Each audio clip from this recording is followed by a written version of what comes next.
Hi my dear students. So in this video we are going to see high focus area plus blueprint for CA Inter Law for November 2020 examination. So first of all I would request you to see some revision videos from letspassca.com. So in letspassca.com you can see free revision videos tab.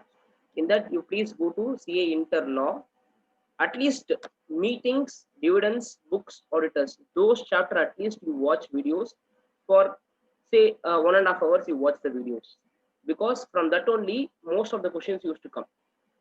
Next, when it comes to question paper pattern, you are going to have 30 marks MCQ, right? So that is part A, and part B is descriptive.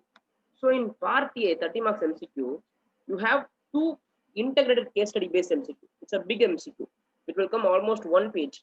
Okay, they will give a big case study and they will ask small sub questions from that case.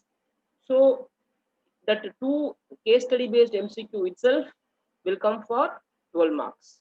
Okay, mostly it will be from Companies Act only. Then you have like no other MCQs.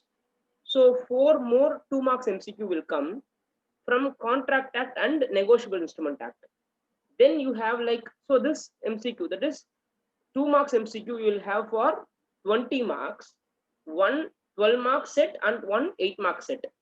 Other than that, you will have 10 1 mark based, which is a straight question MCQ, which covers Contract Act, interpretation, gender clauses, all those things, plus 1 or 2 Companies Act question, 10 marks. So this 30 marks, it may take 35 minutes. Okay, it is worth spending. So that initial that case study based MCQs, there, the 12 marks, that itself may take your entire reading time of 15 minutes. That is 1:45 to 2 o'clock. The reading time is given. No, in that reading time, you utilize fully on those 12 marks case study based MCQ. It is worth spending time for that. Then in part B, you have first compulsory question. So totally 5 questions they will give. One compulsory question, that means one, that is for sure you should write, and 3 out of 4 questions you should write. In that first question will have 4 subparts. Totally 19 marks it will come. Other than that, 3 subparts, 3 questions with each 4 subparts for 17 marks each. So 51 marks you have to write. So first question out of 4 subparts, first question will come, that is first subpart will come from Companies Act. My gut feel is from allotment of shares, promoters, deposits. From this area, they will ask for 6 marks. Second subpart from dividends, they will ask for 6 marks. Third subpart, they will ask from Contract Act, agency, 4 marks. And fourth subpart, Negotiable Instrument Act, bills drawn in sets, accommodation, sans recourse, sans freeze, on those side, no, it will come for 3 marks. So if you see here, they have covered 2 Companies Act questions, 1 Contract Act and 1 Negotiable Instrument Act. Then in second question, 4 subparts, auditors, books of accounts, 6 marks, meetings, charges, 4 marks. So auditors and books of accounts is like a set. Okay, so either they ask auditors or they may ask books.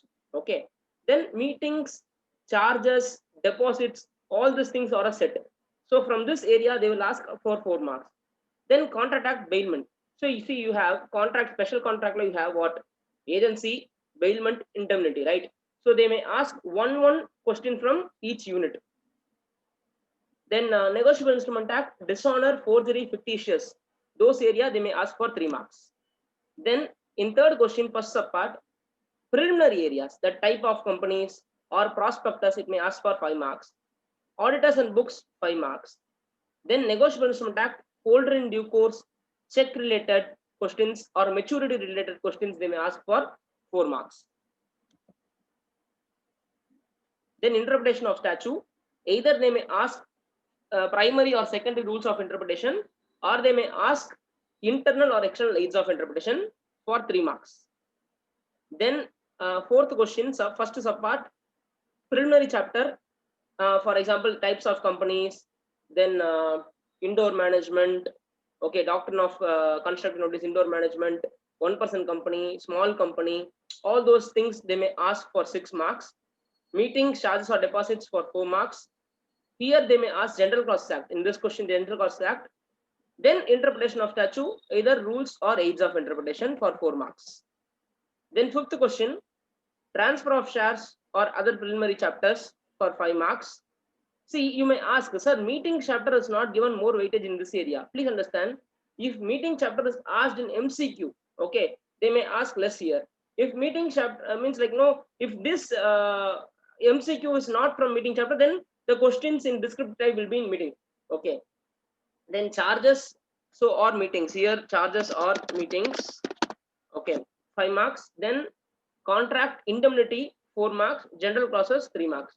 So you can see here totally 7 marks general, and interpretation, if you see, it's 3 plus 3 6 marks. Okay, so general clause and interpretation is almost same weightage has been given, so don't leave any chapter and go. Okay, study all the chapters and go. So this is the expected high focus areas. Okay, so I hope you found it interesting. If you have doubts in a specific subject related matter, you can WhatsApp me. I have given my WhatsApp number here, 99405 Okay, so thank you so much. Bye bye. All the best. You, I hope you will all pass in the examination. Okay, be confident. Whatever you studied only will come. Don't worry.